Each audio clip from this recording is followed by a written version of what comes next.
everybody. Today I wanted to talk about conditions of cards that I personally collect and why.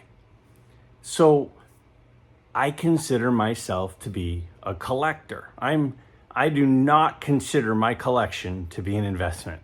It is 100% a collection. Now, if it goes up in value, that's cool. You know, we always want things to go up in value. I bought a house and I want it to go up in value, but I didn't buy it because I want it to go up in value. I bought it because I liked it and wanted to live in it. Well, when it comes to my card collection, it's the same thing. So when we start talking about like the rarity of a card, the only sort of rarity that matters much to me is the card rare because there aren't a lot of them? And if it's something that I want, then the fact that it's rare matters to me. But if we say, oh, the population of a 9 is only 13, so I really want a 9, I don't really, that's not something really that intrigues me personally.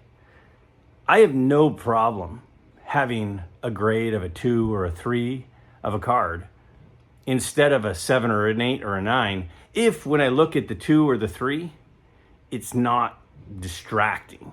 As long as no condition issues distract me and annoy me, then I have no problem having 2s and 3s.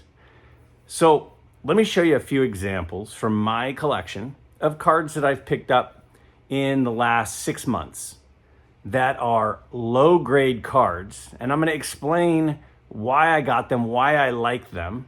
And then we'll come back and then we'll talk about other cards that I'm targeting or I would like to obtain and kind of the target grades for those and why, again, I tend to lean toward the lower grade cards. All right, so here are some cards I've bought in the last 6 months or so. I got a T206 Christy Mathewson, and it's in a 2, and I love it.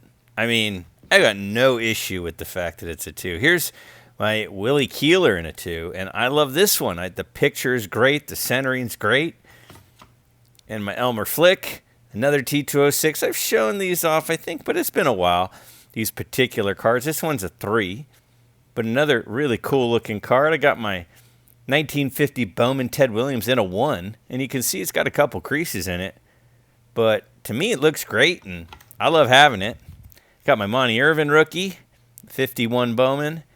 Another really good-looking card, but it's just a 3, and it's totally fine.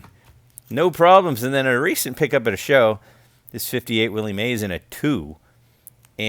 But again, I love the card. All right, so those were some older cards.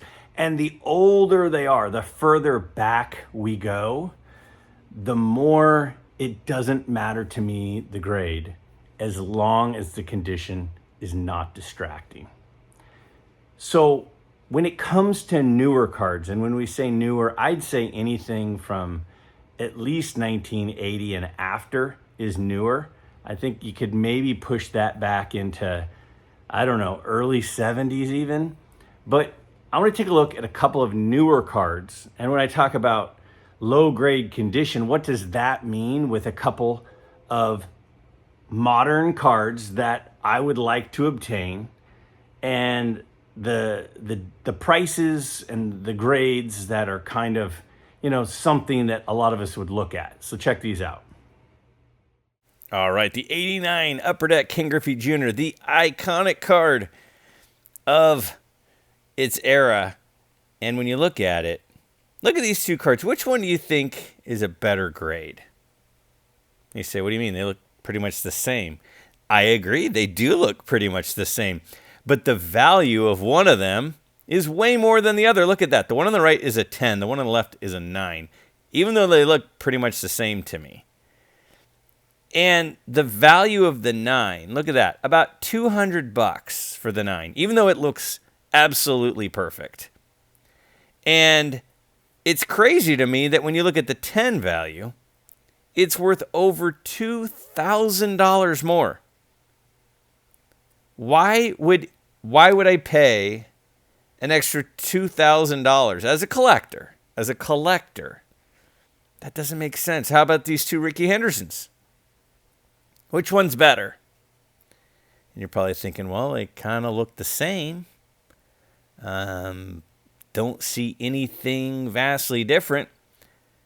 You're probably also saying, well, it's hard to tell from just a picture. And I get that. And, oh, we're not looking at the back. Yeah, I get that too.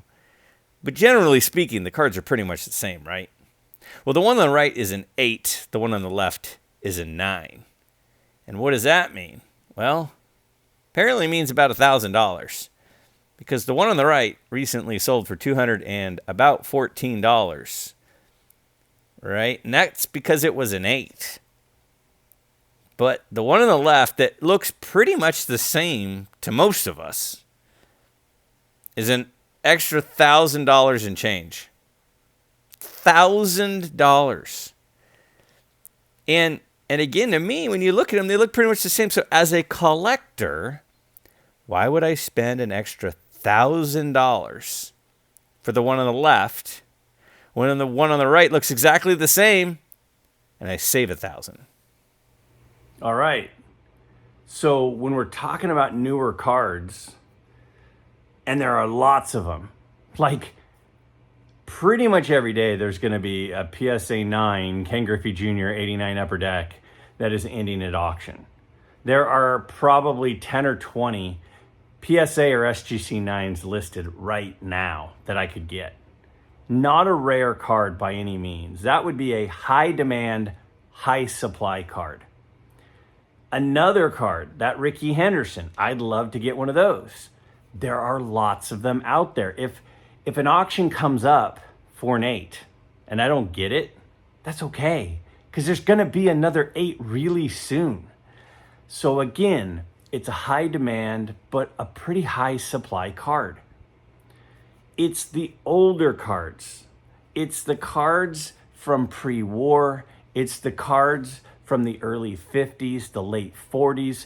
When we look at those cards, that, to me, condition matters less and less and less. And just having the card at all is really cool. So, yeah, if it's a newer card and there's a ton of them out there, I'm probably going to want a higher grade. Just because I'd like to get a nice one, because a nice one's not hard to obtain. But when we start talking about a nice Gaudi or T206 or, Old Judge card or something like that, just having one at all is special. So do I need to pay up for a 5 instead of just getting a 1 or a 2? To me, the grade is overrated.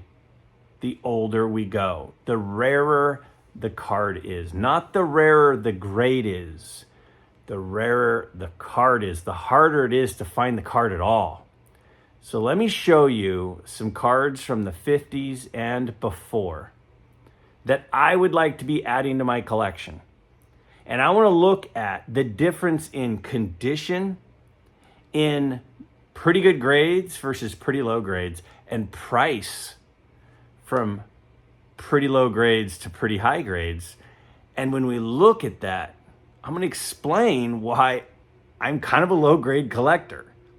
Because to me, the most important part for those older cards of those all-time greats is just having the card. But let me show you. I think you will be surprised. If you take a look at these, I think you are going to be surprised. The very slight difference from one grade to maybe even up a couple, 2-3 grades, the difference in condition is so minimal. But check out the difference in price. And I just don't know if it's worth it for me. If you're a high grade collector, cool. But for me, when we're talking about old stuff, it really doesn't matter. But take a look at these cards. Check out the differences in conditions. I bet in some cases, you won't even be able to tell which one got the higher grade. Check them out. Okay, we look at these two cards. Really cool card, right? Hank Aaron rookie. And you look at them and you go, they look fairly similar. To me, One looks a little sharper and has a little bit better color. The other one is probably slightly better centered, but it's a little softer on the corners. So most people would say, I'd rather have the one on the right, which I get. Well, the one on the right is a 6 versus the one on the left being a 3. Now, again, I think a lot of us would rather have the one on the right. Well, the one on the left in the 3, look at the price that it recently sold for. And when you compare that to what the 6 sold for, we're talking about thousands of dollars. And as a collector, I'd love to have a Hank Aaron rookie, but I don't see why it would be thousands of dollars more for the one on the right. So the next card, how about this awesome Clemente card, which I know a lot of us would love to have. You got two here. One is really well centered, but the surface doesn't look quite as bright. The other one to me looks a little clearer. They kind of have similar corners, but the one on the bottom I think has a little bit better color, a little bit clearer. Well, look at the price difference between the two. Well, the grades between the two. That's a significant difference in grade. And it's a significant difference in price. The one on the top is like $2,500, right? And it's just so much more for the one on the bottom. But when you look at the two cards side by side, like personally, I think I'd rather have the one on the top. If you had both cards ungraded, raw, side by side, I think I'd lean toward the one on the top. To me, it's got a little bit of a better look. How about these two cards? Stan Musial's rookie, which I love this. I love this card. And we look at the two, they look fairly similar. Similar centering. The one on the right might be slightly better centered. They're both relatively sharp. Well, look at the grade difference. The one on the right is a 2.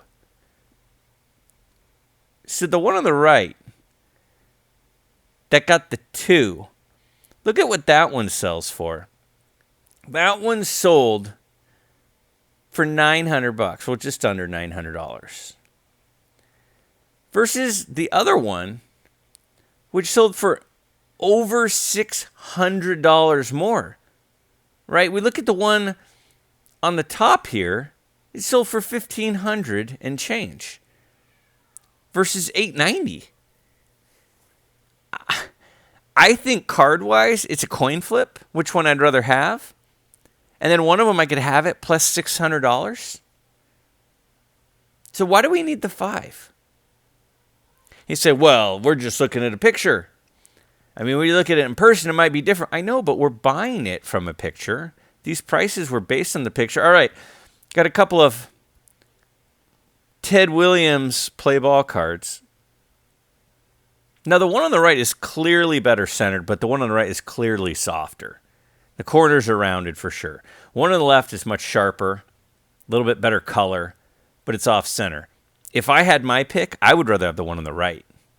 Well, the one on the right got a 1. The one on the left got a 4. Now, I don't disagree with those grades, but I personally, as a collector, would rather have the one on the right. And it's $900. So, demand-wise, from me, I would pick the one on the right. I know a lot of people would rather have the one on the left, but I would rather have the one on the right. And it went for $900. The one on the left went for an extra $600 and change. Because it's a 4. It's a little bit sharper and a little bit better color. So if you're into sharper cards and better color, then I totally get why you'd rather have the one on the left. But the price is 65% more than that. 70% more for the one on the left than the one on the right. I love the 1933 Gowdy Rogers Hornsby card. He's got 2 in this set. This is my favorite personally. Love this card. One on the top is clearly better than the one on the bottom. One on the bottom is clearly rounded. They're both pretty well centered. But the one on the bottom is definitely rougher than the one on the top. I think we'd all rather have the one on the top. I wouldn't mind having the one on the bottom. I'd love to have the one on the bottom. Well, let's look at the grade difference. Significant grade difference, which isn't surprising. The thing that's surprising to me here is the difference in what they sold for. Like, I'd be totally content buying the one on the bottom for under $400. Like, I'd be totally content having that card. And the one on the top was almost $3,000 more. And it's a 5, and it's a beautiful card. But to me, it's not $3,000 better. To me. Again, I would rather take that extra $3,000 and buy a bunch of the other cards we just looked at. I'll go get a Musial rookie. I'll go get a 41 Ted Williams. I mean, there's a lot of cool cards you could get with $3,000. So for me, I'm going with the lower grade, saving $3K. The T206 Walter Johnson is really, really high on my list. It might be right now in the top 5 cards I would most want. And we look at these two, and the one on the right has a little bit better color for sure, a little bit better clarity for sure, sharper corners for sure, not as well centered side to side. Well, kind of similar centering side to side. Well, the one on the left is a 2. The one on the right is a 5. So if we look at the one on the left, that 2 there, I think that's a nice looking card. I would love to have that card. And it recently sold for $2,231. Again, and that's a 2. I think it's a beautiful looking card. And when we're talking about any card that's over 100 years old, a 2 is a really nice card. The 5 is $8,300. I'd rather have the one on the left and $6,000. Now, is the one on the right better? Yeah, it's probably a little bit better. But I'd rather have the one on the left and $6,000 than the one on the right. I mean, to me, they're fairly close in which one I'd rather have. But the extra $6,000 can buy me a lot of other cool stuff. And then the Ty Cobb card. The red back portrait. Ty Cobb. And, I mean, the one on the right, maybe it's just my eyes, but it looks a little blurry. Well, the one on the right got a 4.5, and the one on the left got a 2. Better color with the one on the right, sharper with the one on the right. But look at what the 2 sold for. And then when you compare that to what the 4.5 sold for, I mean, yeah, I think we all agree the one on the right is nicer. But look at that price for that 4.5, $11,500. I mean, we're talking about like well more than double the price. And I would be so content with the one on the left. And the fact that I could also pocket thousands of dollars. I mean, the difference between these two cards in price, you could take the extra money by buying the one on the left and buy every other card that we just looked at. All right. I mean, I think it was my dad that said to me not that long ago, just the fact that a T206 card exists, its existence in itself is beautiful. And I totally agree. When we're talking about some of these cards, that Ty Cobb card, could you imagine having a friend over and going, check out my Ty Cobb T206, and you show it to them and they go, Oh, it's only a 1.5? Nobody's going to say that. Nobody that I know is going to say that. You know, oh, look at my Cy Young green portrait card. And oh, it's just a 2. Oh, it's just a 2. Are you kidding me? Why would you even bother getting? No, the fact that it even exists is amazing. And the fact that somebody pulled it from a pack of cigarettes 115 years ago or whatever it is, and somehow it changed hands, was stored away, survived moves, was shown to people along the way, and somehow ended up in your hands and in your collection is insane. So is it worth ponying up an extra $10,000 to have one that might be a little bit crisper or a little bit nicer corners or a little bit better centered? Or maybe it doesn't have a little wrinkle that the other one has? I don't think that's the way to go. I think the way to go is to have the card. Having the card is the key. I will genuinely say this again and again and again. I know a lot of people think I'm crazy. I said it just a minute ago.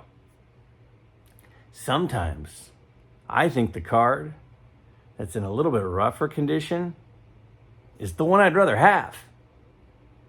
If the one that's a higher grade has something kind of distracting about it, but the lower grade is just well loved, I'm taking the lower grade all day long.